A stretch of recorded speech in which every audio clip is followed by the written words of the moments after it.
जय भीम नमो बुद्धाय। दोस्तों, आज की वीडियो में हम जानेंगे कि डॉक्टर बाबा साहब आम्बेडकर की नज़र में एक आदर्श समाज कैसा होना चाहिए। तो आइए शुरुआत करते हैं वीडियो की। यदि आप में से कुछ सज्जन जाति प्रथा के कारण समाज में पैदा हुए बुरे प्रभावों की दुखदायी कहानियाँ सुनते सुनते थक गए हो तो मुझे कोई हैरानी नहीं होगी। यह कोई नई बात नहीं है। इसलिए अब मैं इस समस्या के रचनात्मक पक्ष की ओर आता हूँ। मेरे द्वारा जाति प्रथा की आलोचना सुनकर आप लोग मुझसे यह सवाल पूछना चाहेंगे कि यदि मैं जातियों के खिलाफ हूँ तो मेरी दृष्टि में एक आदर्श समाज क्या है। मेरा आदर्श समाज एक ऐसा समाज होगा जिसकी नींव आज़ादी, बराबरी और भाईचारे पर आधारित हो। और ऐसा क्यों नहीं हो सकता है? भला भाईचारे के खिलाफ किसी को क्या ऐतराज़ हो सकता है? मेरे विचार में कोई ऐतराज़ नहीं हो सकता। इससे अलग मैं किसी अन्य समाज की कल्पना भी नहीं कर सकता। एक आदर्श समाज गतिशील होना चाहिए। यह ऐसे तरीकों, मार्गों व साधनों से भरपूर होना चाहिए ताकि एक भाग में होने वाले परिवर्तन दूसरे भाग में पहुंचाया जा सके। एक आदर्श समाज में भले के लिए ऐसे कई आपसी हित होने चाहिए जिनका आपस में जानबूझकर आदान प्रदान हो और जिनमें सभी भाग लें। कई तरह की रुचियां होनी चाहिए जो संघर्ष दूसरों तक पहुंचाई जाए और उनसे विचार विमर्श किया जा सके। समाज में दूसरे संगठनों के रिवाजों, विचारों व व्यक्तियों के साथ निरंतर संपर्क व संवाद बना रहना चाहिए। बेरोक-टोक मेल मिलाप होने चाहिए। दूसरे शब्दों में कहें तो वहाँ एक सामाजिक फैलाव होना चाहिए।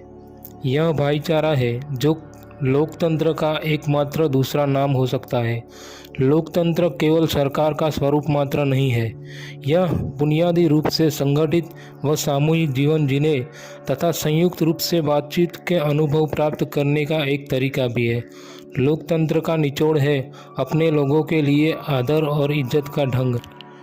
क्या आज़ादी के लिए किसी को ऐतराज़ हो सकता है? कुछ लोग समाज में स्वतंत्र रूप से आवागमन के अधिकार का विरोध करते हैं, जिसका अर्थ है जीवित रहने व काम करने के अधिकार का विरोध। आज़ादी जिसका अर्थ होता है परिवार के लिए, भरण पोषण के लिए, संपत्ति रखने और शरीर को स्वस्थ रखने के लिए, रोजी कमाने के लिए ज़रूरी वस्तुओं को रखने का अधिकार हो। यहाँ आज़ादी का कोई विरोध नहीं है, तो फिर किसी व्यक्ति की क्षमता के प्रभावी और सही ढंग से उपयोग में लाकर लाभ उठाने की आज़ादी क्यों नहीं दी जाए? जात पात का पक्ष लेने वाले जो जीवन, शरीर और संपत्ति के अधिकार को ही आज़ादी मानते हैं, वे आज़ादी के इस स्वरूप को कतई स्वीकार नहीं करेंगे, क्योंकि इससे व्यक्ति को अपनी रोजी रोटी के लिए कोई भी अपनी रुचि का पेशा चुनने की आज़ादी आ जाती है। लेकिन इस प्रकार की आज़ादी पर ऐतराज़ व विरोध करना गुलामी को हमेशा के लिए कायम रखना है। गुलामी का मतलब यह नहीं है कि किसी को कानूनी रूप से अपने अधीन बना दिया जाए। इसका मतलब समाज की वह स्थिति है जिससे कुछ लोग दूसरों द्वारा दिए ऐसे आदेश मानने पर मजबूर कर दिए जाते हैं जिससे उनके व्यवहार व रहन सहन पर अंकुश व रोक लगाते हैं। यह स्थिति वहाँ भी पाई जाती है जहाँ कानूनी रूप से गुलामी नहीं है, जैसा कि जाति प्रथा में होता है, या वहाँ भी पाई जाती है जहाँ कुछ लोगों को पहले से ही निर्धारित है काम करने पर मजबूर किया जाता है जो उन लोगों ने अपनी इच्छा से नहीं अपनाए होते हैं। क्या समाज में समानता पर भी किसी को आपत्ति हो सकती है? दरअसल यह फ्रांस की क्रांति का सबसे अधिक बहस का विषय और प्रबल विरोधी नारा था। समानता के खिलाफ दावे में दम हो सकता है और लोगों को यह स्वीकार करना पड़ सकता है कि सभी लोग बराबर नहीं हो सकते। लेकिन इसमें क्या मतलब? समानता का विचार चाहे काल्पनिक ही हो, लेकिन फिर भी शासन करने के लिए इस विचार को एक सिद्धांत के रूप में स्वीकार किया जाना चाहिए। किसी भी व्यक्ति की शक्ति 3 बातों पर निर्भर करती है। पहला शारीरिक वंशानुगत, दूसरा सामाजिक विरासत या समाज द्वारा दी गई पक्की जायदाद अर्थात माता पिता द्वारा पालन पोषण, शिक्षा, वैज्ञानिक ज्ञान और अर्जित करना और अन्य सब कुछ जो एक व्यक्ति को किसी अज्ञानी के मुकाबले में अधिक योग्य बनाती है।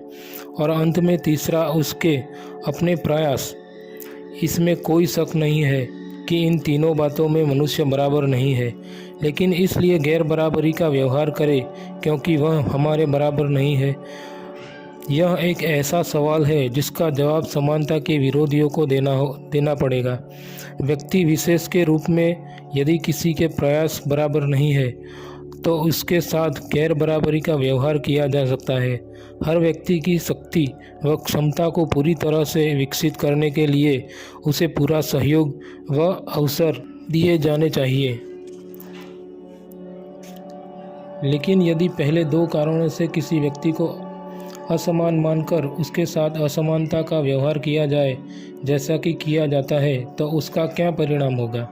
बहुत स्पष्ट है। ऐसी स्थिति में ऐसे व्यक्ति ही आगे बढ़ने की प्रतियोगिता की दौड़ में चुने या जीत जाएंगे, जिसके पक्ष में जन्म, शिक्षा, पारिवारिक प्रतिष्ठा, व्यावसायिक संबंध तथा पुरखों से विरासत में मिली संपत्ति होगी।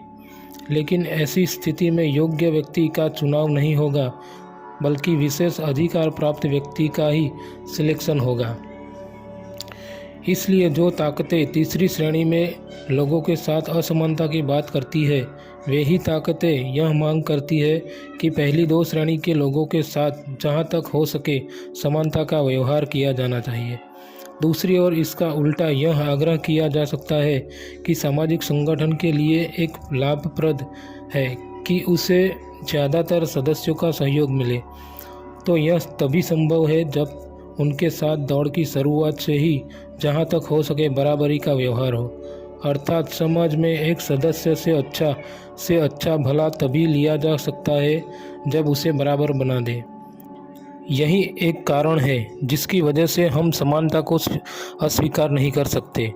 लेकिन दूसरा कारण यह भी है कि क्यों हमें समानता को स्वीकार करना चाहिए।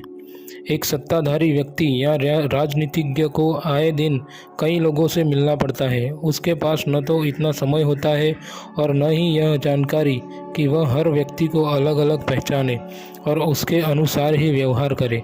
अर्थात हर व्यक्ति की आवश्यकता, उद्देश्य या उसकी योग्यता या क्षमता के अनुसार उससे व्यवहार करे। किसी के साथ चाहे कितना भी न्यायपूर्ण, निष्पक्ष व सद्व्यवहार किया जाए, फिर भी इतनी विशाल जनसंख्या अर्थात मानवता को अलग अलग वर्गों में बांटना संभव नहीं है। इसलिए सत्ताधीश को सीधा साधा नियम अपनाना चाहिए और वह यह है कि सभी के साथ समान व्यवहार हो। सिर्फ इसलिए नहीं कि वे एक समान है, बल्कि इसलिए कि उनमें वर्गीकरण या श्रेणी के आधार पर बंटवारा संभव नहीं है। समानता का सिद्धांत स्पष्ट तौर से एक भ्रम है, लेकिन यह सब कुछ होते हुए भी यही एक रास्ता है जिससे कोई सत्ताधारी राजनीतिज्ञ राजनीति में आगे बढ़ सकता है, क्योंकि राजनीति पूरी तरह से एक व्यवहारिक काम है जिसकी परीक्षण की कसौटी भी पूरी तरह से व्यवहारिक होती है। तो दोस्तों, डॉक्टर बाबा साहब अम्बेडकर की नज़र में एक आदर्श समाज कैसा होना चाहिए वो हमने जाना आज की इस वीडियो में। अगर आपको ये वीडियो अच्छी लगी हो तो लाइक कीजिए, शेयर कीजिए और अगर आप मेरे चैनल पर नए हो तो चैनल को सब्सक्राइब कीजिए। जय भीम, नमो बुद्धाय।